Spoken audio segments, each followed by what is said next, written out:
جيف بيزوس ملياردير أمريكي، هو مؤسس موقع Amazon.com، بيقول اتأكد دايما ان انت على growth مود مش على survival مود. يعني ايه الكلام ده؟ لو انا عايش وايامي كلها زي بعض، ايامي كلها ما فيهاش اي نمو، ما فيهاش اي تقدم، اللي بنبات فيه بنصحى فيه، بقوم بروح الشغل، برجع اعمل نفس الحاجات واخش انام، واقوم الصبح اروح الشغل وارجع اعمل حاجات واخش انام، نفس الحاجات نفس النوم. اعرف ان انت على السورفايفل مود. السورفايفل مود يعني على مود البقاء. انت يا دوبك بتبقى، يا دوبك باقي على قيد الحياة.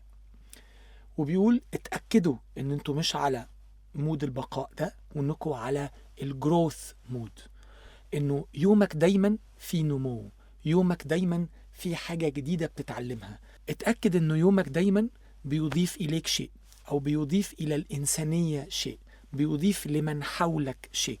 فيا اما انت بتنمو، يا اما بتساعد على نمو من حولك.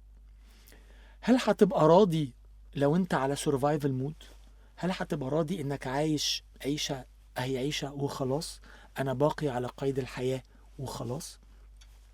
بعتقد ان دي مش حاجة مرضية للناس كلها، وبعتقد ان احنا موجودين على هذه الارض علشان نعمرها، وعلشان نرتقي وننمو ونكبر ونكبر الناس اللي حوالينا. لو دخلت في يوم السرير وانت بتعمل كده كشف حساب يومك، ولقيت ان انت ما اتعلمتش حاجة جديدة، ما اضفتش لحد حاجة جديدة، ما تنامش. قوم ابعت لحد شكر على حاجة عملها، ساعدك في حاجة قوم اشكره عليها. حد زميلك في العمل، حد في الأسرة عندك، حد من الأصدقاء، حد من الدوائر اللي حواليك، قوم اشكره واديله دليل على شكرك ليه. خليه يبدأ يصدق في نفسه، ويصدق في إمكانياته وفي مهاراته، يمكن ينمو بذلك. لو مفيش حاجة من دي، قوم انت اتأكد ان انت عندك حاجة جديدة تتعلمها. خش على يوتيوب، شوف لك فيديو 5 دقايق يعلمك حاجة كان نفسك تعرف عنها من زمان، معلومة جديدة.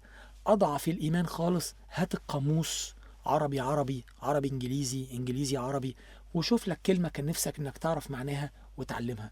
بس أهم حاجة إنك قبل ما تنام تتأكد إن أنت مش على السورفايفل مود. تعالوا نفكر نعيش أفضل. Thank you.